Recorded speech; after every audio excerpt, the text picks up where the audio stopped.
A paz do Senhor, irmãos. Amém. Melhorou. Estou muito feliz de estar nessa noite aqui, alegrando com os irmãos e tendo a oportunidade de trazer a mensagem. Estava com saudade de pregar aqui, irmãos, mas devido a trabalho, N coisas, Deus não permitiu. Aprova o Senhor ser nessa noite. Amém? Deus venha te abençoar. Abra sua Bíblia no livro de Ezequiel, capítulo 37. Aleluias. Bendito é o nome do Senhor. Glorificado é o nome do Senhor. Exaltado e bendito. Você pode adorar a Deus, irmãos. Aqui não paga para adorar a Deus. Você é livre para adorar a Ele. Você é livre para glorificar a Ele. E quanto mais glória, quanto mais louvor você se rende ao Senhor, mais a presença dEle vai ser notória na sua vida, mais a presença dEle vai ser notória no meio da igreja. Aleluia, graças a Deus. Todos acharam o livro? Diz a palavra de Deus, Ezequiel 37, versículo 1 em diante, ao qual passo a ler. Veio sobre mim a mão do Senhor, e o Senhor me levou em espírito, e me pôs no meio de um vale que estava cheio de ossos, e me fez andar ao redor deles, e eis que eram muito numerosos sobre a face do vale, e estavam sequíssimos. E me disse: filho do homem, poderão viver esses ossos? E eu disse: Senhor Jeová, tu sabes. Então me disse: profetiza sobre estes ossos, e dize-lhes: ossos secos, ouvi a palavra do Senhor. Assim diz o Senhor Jeová a estes ossos: eis que fará entrar em vós o espírito e viverei, e poreis nervos sobre vós, e fareis crescer carne sobre vós, e sobre vós estenderei pele, e porei em vós o espírito e vivereis, e sabereis que eu sou o Senhor. Então profetizei como me deu ordem, e houve um ruído enquanto eu profetizava, e eis que se fez um reboliço, e os ossos se juntaram, cada osso a seu osso. E olhei, e eis que vieram nervos sobre ele, e cresceu carne, e estendeu-se a pele sobre ele por cima, mas não havia neles espírito. E ele me disse: profetiza ao espírito, profetiza, ó filho do homem, e diz ao espírito: assim diz o Senhor Jeová, vem aos quatro ventos, ó espírito, e assopra sobre estes mortos para que vivam. E profetizei como ele me deu ordem. Então o espírito entrou neles, e viveram, e se puseram em pé um exército grande em extremo. Graças a Deus. Põe a sua Bíblia no banco, por favor. Eu nunca fiz isso em nenhuma pregação minha, que Deus concedeu a mim, melhor dizendo. Eu quero que você aplauda o Senhor, glorifica o Senhor, exalta o Senhor. Faça o seu melhor nessa noite. Faça o seu melhor nessa noite, que você vai se surpreender. Deus amado, Deus bendito, eu te glorifico, te exalto. Meu Pai, não, ó Senhor, jogando por terra a oração do teu servo, mas a tua palavra diz, ó Pai, para orar em todo tempo e em fora de tempo. Meu Deus, eu te dou graça e te rendo louvor nessa noite. Eu adoro o Senhor por tudo que o Senhor tem feito na minha vida e por tudo que o Senhor há de fazer. Eu te adoro por tudo que o Senhor está fazendo e vai fazer aqui nessa noite. Toca na vida do meu irmão, toca na vida da minha irmã, sacode os meus irmãos aqui nessa noite com o teu poder e com a tua glória. É que eu te peço em nome do Senhor Jesus. Podeis assentar. Quando eu abro a Bíblia e começo a meditar no livro de Ezequiel, eu começo a ver que há duas questões dentro desse livro que eu não posso deixar de falar.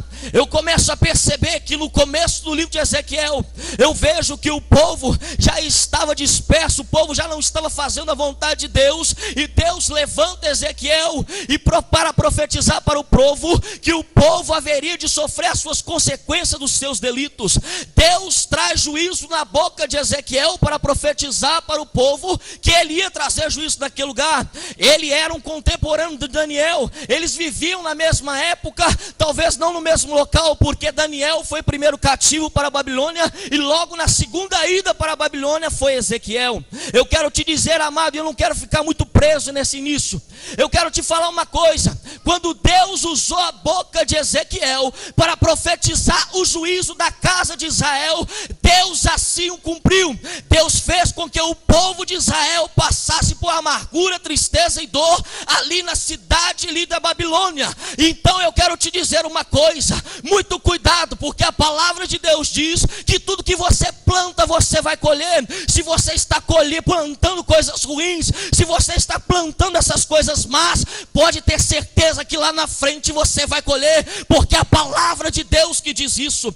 Então o Senhor havia usado vários profetas para dizer para o povo de Israel não se prostituir contra outros deuses, mas o povo de Israel sempre quis adorar uma outra coisa. Eu quero te dizer uma coisa, amado: é muito fácil adorar uma coisa que você já está vendo. Eu fico olhando e imaginando como pode as pessoas no mundo, principalmente hoje no século 21, quando vai num show gospel, pastor, faz festa, aplaude, mas eu quero te dizer uma coisa: não é porque Deus está presente ali que muitas das vezes a carne está gritando, é porque aquele cantor famoso está lá cantando. Agora, quando nós chegamos na casa de Deus, aonde nós devemos adorar o Senhor com toda a graça, com todo louvor, ficamos como pessoas mortas, ficamos como pessoas desfalecidas, cansadas. Eu quero te dizer uma coisa: aqui é a casa do Senhor. Se você está cansado, Ele tem refrigério para a sua alma.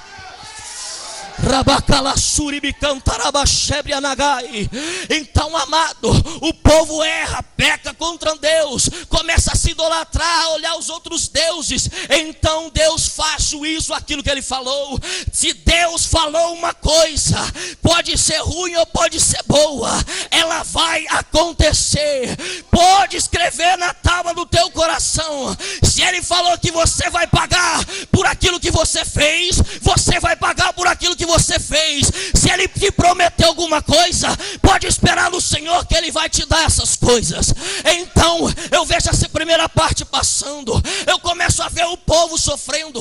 Quando o crente começa a sofrer, quando o crente começa a passar por tribulações e lutas, aí sim ele vira crente, porque ele sabe que na força do seu braço ele não pode fazer nada. Ele precisa de Deus, porque somente em Deus nós podemos vencer, porque a palavra de Deus diz que nós somos mais do que vencedores em Cristo Jesus. Sem Ele nada podemos fazer. Então eu começo a imaginar agora o profeta tendo que falar uma outra verdade, tendo que profetizar a restauração de Israel. Aí inicia o capítulo 37. Deus pega o profeta, leva o profeta. A palavra de Deus diz: e veio sobre mim a mão do Senhor, e o Senhor me levou em espírito e me pôs no meio de um vale de ossos secos. Eu quero te dizer uma coisa: aquele que é nascido de Deus, ele já não vive para ele mais. Aquele que é nascido de Deus, ele não vai aonde ele quer. A palavra de Deus diz assim: veio sobre mim a mão do Senhor e me levou. Aquele que é nascido do Espírito, como diz a palavra de Deus, ela diz que ele é como o vento, não sabe de onde vem e nem para onde vai. Aquele que é nascido de Deus, ele não tem vontade própria, porque o apóstolo Paulo disse assim: já não vive mais eu, mas Cristo vive em mim. Então eu quero aqui nessa noite que você comece a entender qual é o propósito que Deus tem na sua vida e na minha vida.